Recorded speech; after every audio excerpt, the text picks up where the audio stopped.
открываю тихо, потому что у нас здесь такое замечательное утро, но не потому что из-за солнца, а там вот в отдалении очень много опять косуль, и этим оно опять у нас замечательно. Сейчас попробую потихоньку туда подойти, а лучше, наверное, подъехать, и может быть какую-нибудь пару косуль получится мне заснять для вас.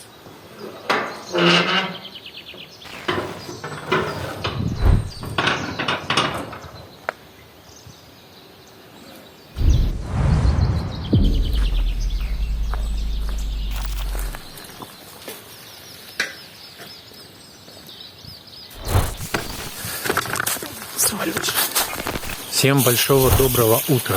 Аня вчера каталась у нас на велике, но и оставила здесь, решил воспользоваться им. Сейчас доеду до этих косуль, ну и заодно к соседу съезжу, с утра надо переговорить кое-какие детали.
По приезде своем подошел к кастрюле, где у нас набирался сок. Остатки уже того сока, который мы заготавливали, мы и в бочке набирали, кастрюльку ставили. Но у нас всего 2 березы для этого подходит, потому что с прошлого года мы для себя уяснили. Ну, в общем, пользуемся вот этими дарами, которые здесь у нас есть. И первые заготовки у нас уже прошли.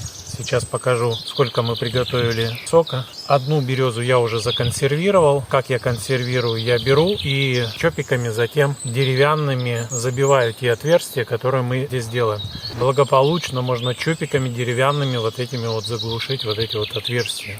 Ну а в общем и целом я сейчас вам покажу наши первые заготовки из березового сока. Ну и собственно говоря, надо уже переодеться, потому что очень уже становится жарким быть. День сегодня обещает плюс 21. Переодеваюсь, дальше снимаем, ну и расскажем немного из того, что у нас нового. И да, конечно, надо будет вернуться за этой кастрюлькой. Это мы так себе оставили, сейчас в холодильник поставим, ну и будем пить потихоньку березовый наш сок.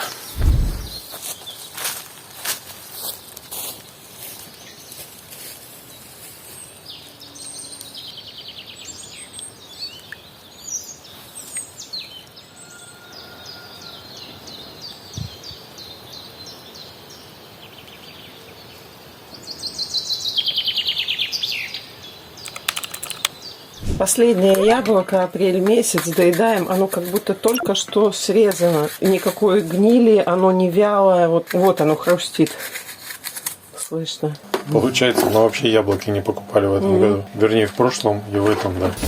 Ждал, не покупайте яблоки, на которых есть ярко выраженная вот такая полоса по всему яблоку. Примите мое сочувствие, кто их ел. Сейчас я вам покажу, что там находится внутри. Смотрите, вот здесь должны быть семечки. Вот видите, семечек в таком яблоке не будет. Многие подумали, подумаешь, семечек нет. И вырезаем вот это место, вырезаем тоже вот это вот место. А теперь внимание всем тем, кто ел эти яблоки. И аккуратненько заходим с ней в темное помещение. Обратите внимание, что происходит. Вы только взгляните на это. Мякоть в темноте от яблока начинает светиться. У нас опять постная пицца. Вот такая она получилась. Не видно будет, да, придется перевернуть. Поджарилась внизу, по бокам и сверху. Картошка, помидоры, постный майонез, лук и тесто на рассоле. Постный майонез. Делаю его на воде от белой фасоли. Всегда получается с маслом, с солью, с сахаром и с уксусом. Пицца приготовлена в газовой духовке. Кто смотрел раньше, понимает, о чем я говорю. И вот она хорошо поджаривается. Нам так больше нравится.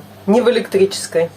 Все в этой пицце свое. И помидоры свои, картошка своя, лук частично свой, перец болгарский свой, кетчуп, который делали, тоже свой. Мука, можно тоже сказать, своя с Лидского комбината, купленная мешком 50 килограмм. Ну, в общем, ничего нет из супермаркета. Рассол тоже свой от огурцов, помидор, которые заготавливали на зиму сами. В смысле, тесто сделано на рассоле, и я уже говорила, рассказывала об этом.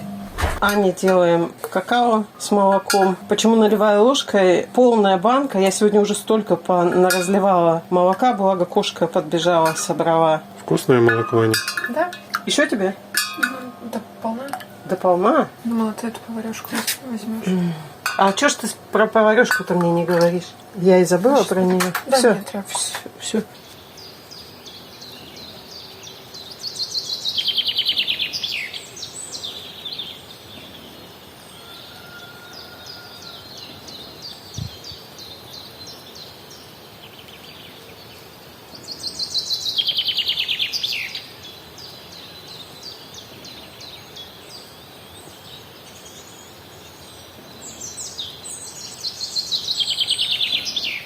Хочу поделиться, правда, вот этой радостью. Не заготовками из березового сока, а вот то, что у нас здесь начинает потихоньку формироваться наша первая горгонзола, чему я очень рад, счастлив и доволен. Это один из любимых моих сыров. Надеюсь, что семья искренне тоже разделяет эту радость, потому что, радоваться-то не радуюсь, но я просто безмерно рад и счастлив, что у нас будет своя горгонзола.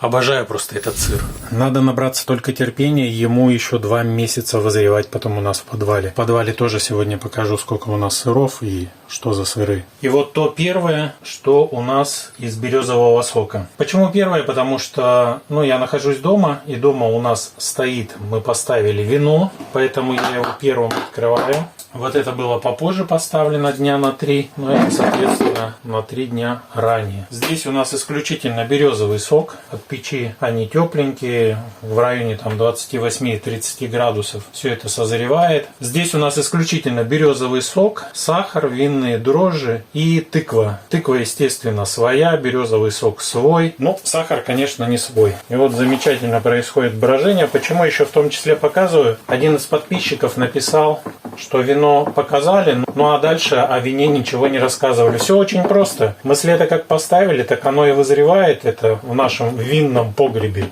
Сырно-винный погреб. И вот сейчас на Пасху мы откроем, попробуем, и, конечно, вам покажем. Это, наверное, видео выйдет, когда уже Пасха пройдет, но видео еще надо готовить, поэтому все очень долго идет. Вот такая замечательная шапка у нас всегда образуется. Процессы идут прям живые. Мы, конечно, пробовали молодое вино, но оно совершенно не то, конечно, которое вот сейчас вызревает и уже 10 где-то месяцев будет этому вину. А поставил я почему на березовом соке? Потому как березовый сок в сочетании с тыквой из этого всего превосходно получается, можно прям впрямую сказать, подобие шампанского. Ох, какое вот здесь вот молодое заиграло. 24 часа вот этим вот процессом. Здесь уже 3 суток прошло. Еще где-то 4 дня, и на этом я буду заканчивать, снимать сусло, и оставлять еще где-то на месяц, чтобы оно дозревало, процессы проходили свои. Но вот это вот вино я уже делал небольшое количество. И действительно в бокал, когда наливаешь, там прям пузырики такие идут у молодого. Я буквально там баночку ставил так для пробы, чтобы понять эти все процессы. вот такую палочку, мешалочку. Взял обычную ветку, которая в лесу валялась, ветром ее сбило. Это от березы. Сейчас помою пойду. Ну все, закрываем. У нас уже в очередь выстраиваются, потому что пробовали наши домашние вина. Ну и хотят дальше дегустировать, не останавливаться на этом.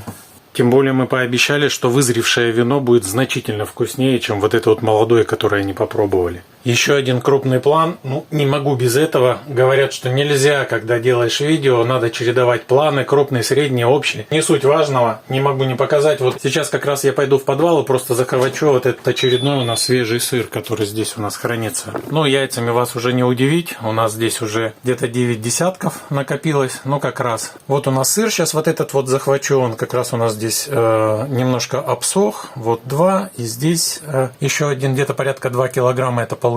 Это закваска у нас, кстати, из которой мы делаем хлеб бездрожжевая. Это вот взамен дрожжей. Ну и вот у нас осталось здесь еще молоко. Охлаждается. Плюс еще...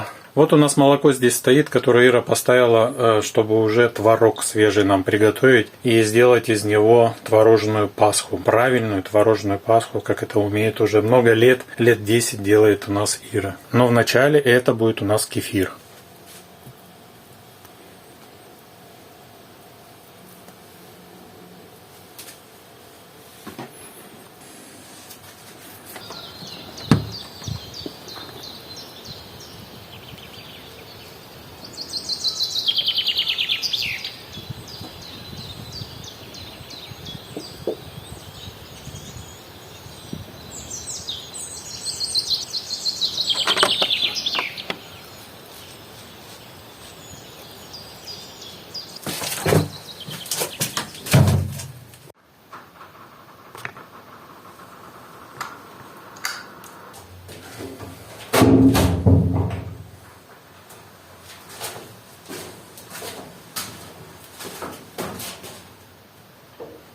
Вот это и есть наш сыр, который мы приготовили в течение, я уже не помню, но, наверное, не ошибусь, если 2 месяцев скажу. Февраль, март, апрель, ну да, 2 месяцев. То, что у нас получилось. Возьму камеру, чтобы показать поближе.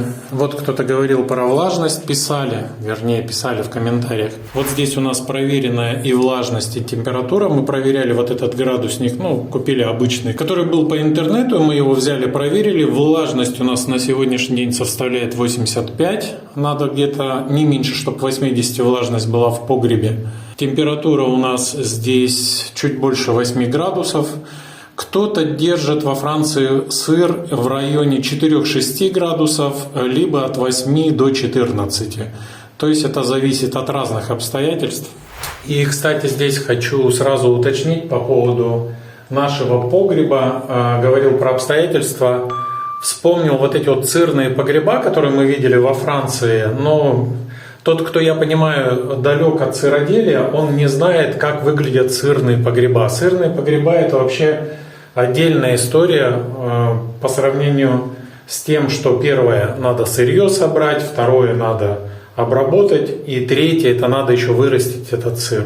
И эти сырные погреба, они порой находятся в таких катакомбах, особенно если это какое-то ремесленное дело, и из поколения в поколение этим занимается какой-то род.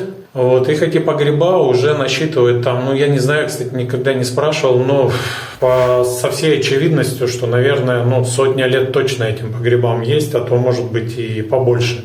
Допустим, если мы были во Франции, это одни погреба были, но опять-таки от местности зависит. В Швейцарии, в Австрии.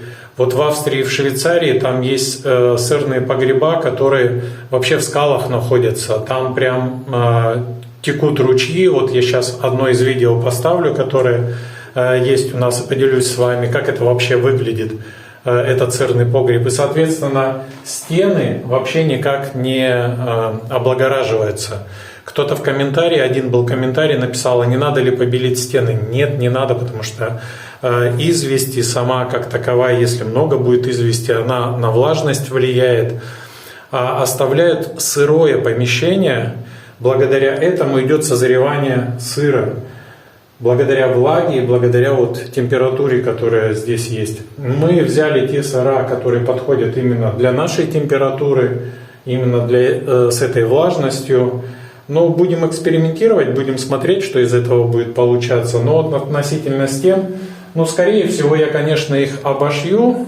Мой выбор пока пал на профлист, чтобы, так немного облагородить. Скорее всего, это лишним здесь не будет. Ну а вообще это должны быть вот такие именно земляные погреба с влажностью. Пожалуй, объяснил, потому что я не отвечал на этот вопрос, который был задан в комментариях. И непосредственно о нашем сыре. Извините, что записываю вот с такой акустикой здесь, параллельно буду комментировать. Вот здесь у нас подписано, пока у нас такие таблички, берем то, что у нас здесь есть, вот здесь вот даты, название сыра, это у нас качота, как вы видите. Дальше идет у нас голландский сыр и Борис. И вот они выглядят совершенно по-разному, каждый из них созревает. Дальше у нас с кофе тут продолжает сыр благополучно. Дальше созревать. Вот этот вот процесс я прям обожаю. Когда вот появляется первая плесень, это не та плесень, конечно, которой у нас есть соответствующие отношения. Нет, это правильная плесень, благодаря которой, если не будет этой плесени, то и не будет созревания сыра. И ты начинаешь с этой плесенью работать. То есть у нас есть щетки, либо пальчиком вот так вот убираешь элементарно вот этот вот сыр, втираешь, чтобы он не разрастался. Есть у нас здесь сыр, который находится в душистом перце. Вот мы сделали большую головку. Это в плане эксперимента, потому что правильный сыр, который называется Берперкноли, он выглядит у нас вот так, должен выглядеть вот такими вот шариками. Но мы решили сделать головкой и посмотреть, каково будет созревание именно в середине его внутри. Ну и здесь середка, они, соответственно, поменьше. Посмотрим, поэкспериментируем. Слава богу, что сырье есть. И мы именно этим и хотели заниматься экспериментами. Здесь есть у нас один из первых сыров. 10.03 мы его сделали. Уже пошла у него такая корочка хорошая, характерная для сыра. Тоже я за ним ухаживаю. И далее у нас здесь разновидности. Опять Берперкноли мы сделали. Дальше вот новый сыр голландский мы принесли. И вот у нас один из сыров. Ира его назвала. Сейчас прочитаю. Ужасный ужас. Вот можете видеть. Потом Ира объяснит, почему она его так назвала. Вот единственный сыр, который у нас вот так вот получился. Она перепутала один из процессов, и он получился вот таким. Но в любом случае этот сыр, в крайнем случае, он уйдет у нас курям, мы положим, и они его просто склюют. Либо для пиццы уж точно его можно использовать для запекания, и так далее. Здесь, я так думаю, кило 200, наверное, будет. И эти сыры, то есть у нас вакуумированные сыры, они тоже одно и то же наименование, допустим, будет и Борис вот такой, и он выглядит при созревании именно вот в таком виде, а и Борис, допустим, открытый, он будет созревать совершенно по-иному, и вот плесень с ним работает. Как плесень? Еще раз, не в том понимании, как мы привыкли к плесени, от которой хотим все непременно избавиться. И сейчас я покажу следующий процесс для вас. Когда занимаешься изготовлением сыра, вот этот процесс я просто обожаю, как я это понял для себя сейчас, потому что более плотно этим занимаюсь. И мы с Ирой даже договорились так, я говорю: давай на тебе производство, и она тонкости все записывает в тетрадь, и потом мы будем по итогу, по финалу, когда будем пробовать, мы будем сверять, где что получилось при этих ингредиентах вкуснее или лучше. А я буду заниматься дальше вызреванием этого сыра, чтобы он созрел, окончательно сформировался.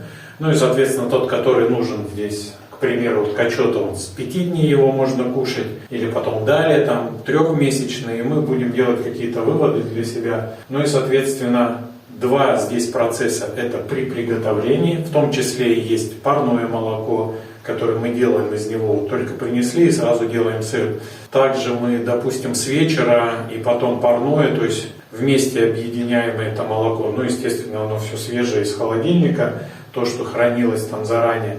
То есть вот сборное молоко, парное молоко. Вкусы, конечно, будут отличаться. Парное молоко – это ни с чем не сравнимый сыр. В отличие от того, что, к примеру, вечернее и утреннее объединяешь и делаешь сыр, он не менее вкусный будет.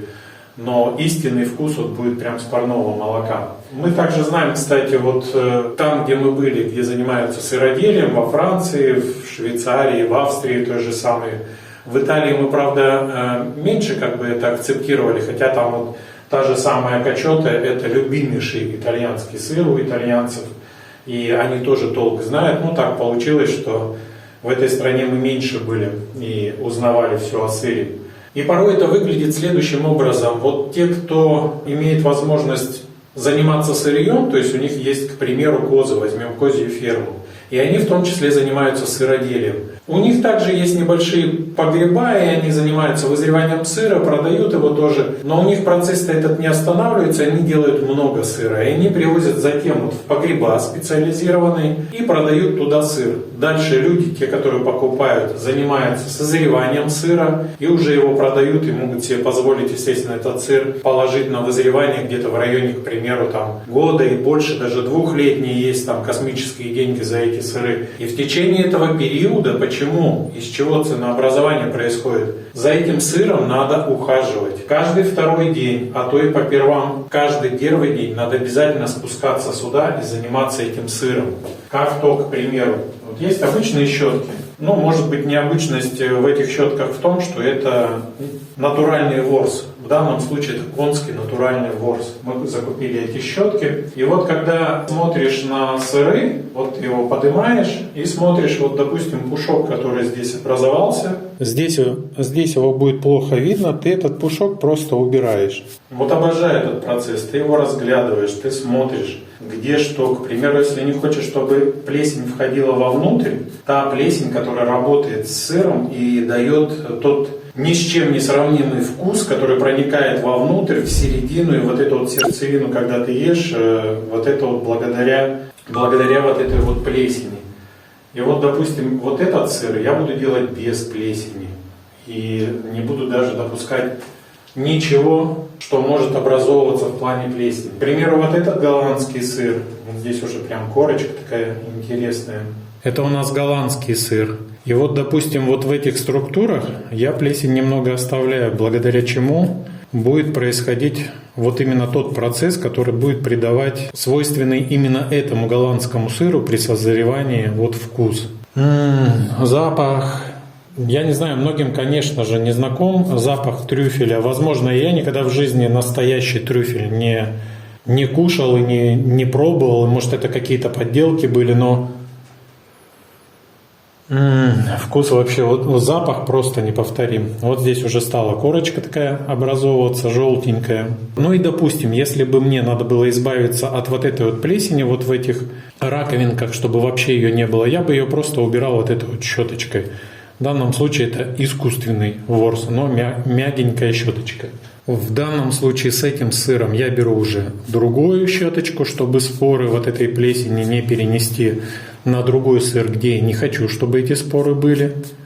Ну, тяжело передать, нам, конечно, нужны специальные линзы, специальная аппаратура, чтобы здесь снимать, но это очень безумно дорого, чтобы обзавестись всей этой профессиональной аппаратурой для видеосъемок. Вот, и у нас 3 сыра здесь с плесенью, остальные все пока без плесени.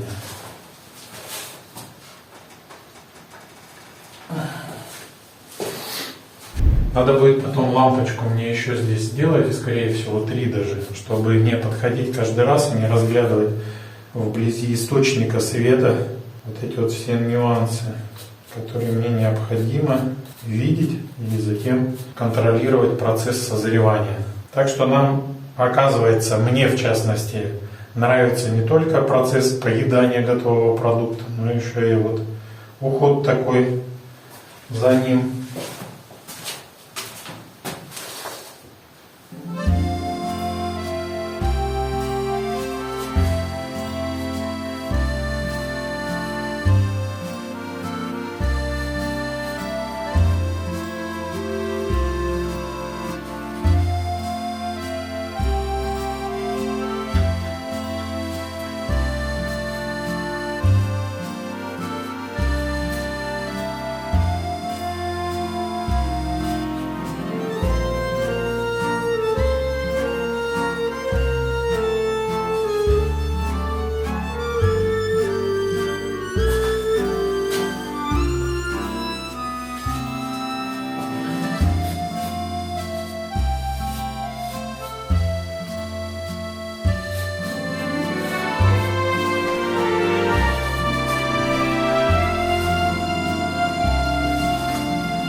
Я тоже записываю нюансы с теми, с которыми я сталкиваюсь во время ухода за сыром при его созревании.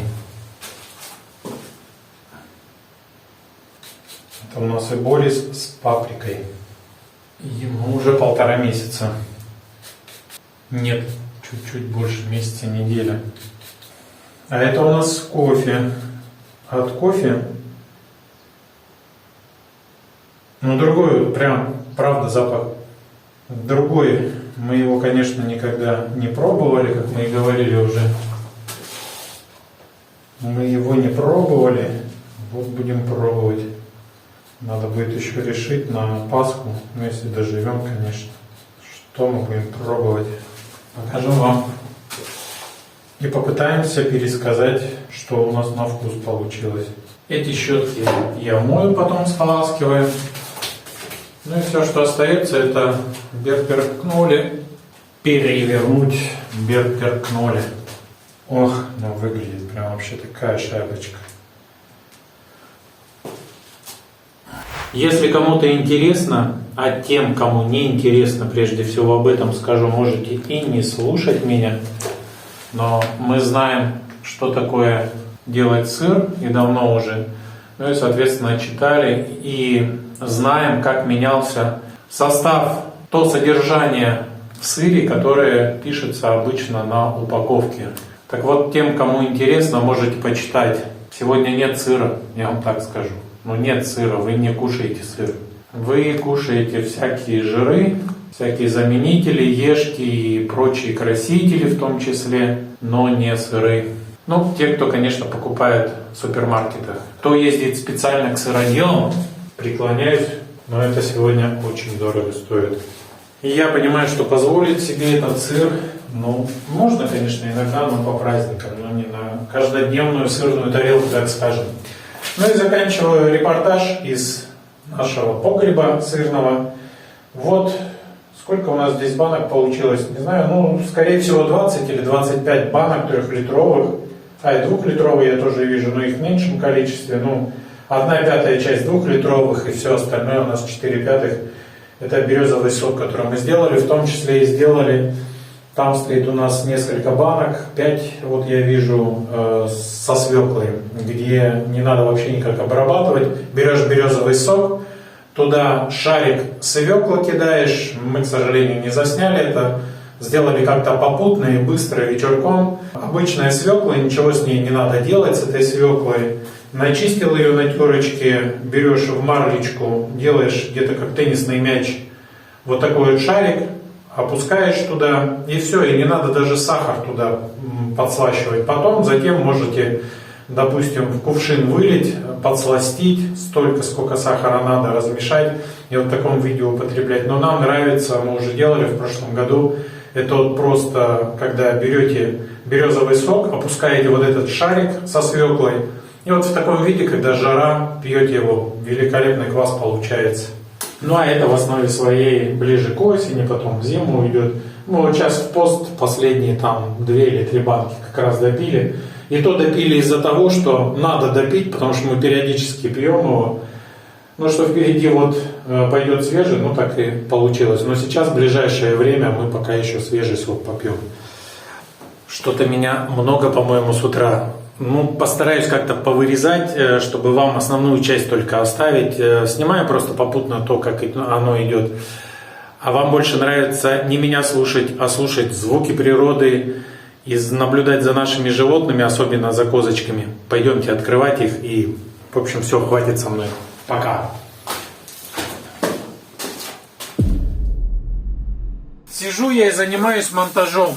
Ира меня выдернула, чтобы я ей помог, чтобы побыстрее мы подоили коз. На это уходит вечером где-то в районе у нас, не знаю, 5, 7, максимум 10, там, 12 минут. Смотря как, если хочется кого-то потискать, постоять, просто поговорить. Полчаса мы, по-моему, никогда тут не сидели. В общем, Ира выдернула меня сюда, чтобы я ей помог, и чтобы нам обоим было побыстрее сегодня этим вечером подоить коз. Ситуация в том, что у меня исходников накопилось очень много, как получилось. Я думал, что я записал 1 день, и это будет, ну, минут 20, максимум 35 тире. А получается, что где-то будет в районе 30 минут, 35 минут.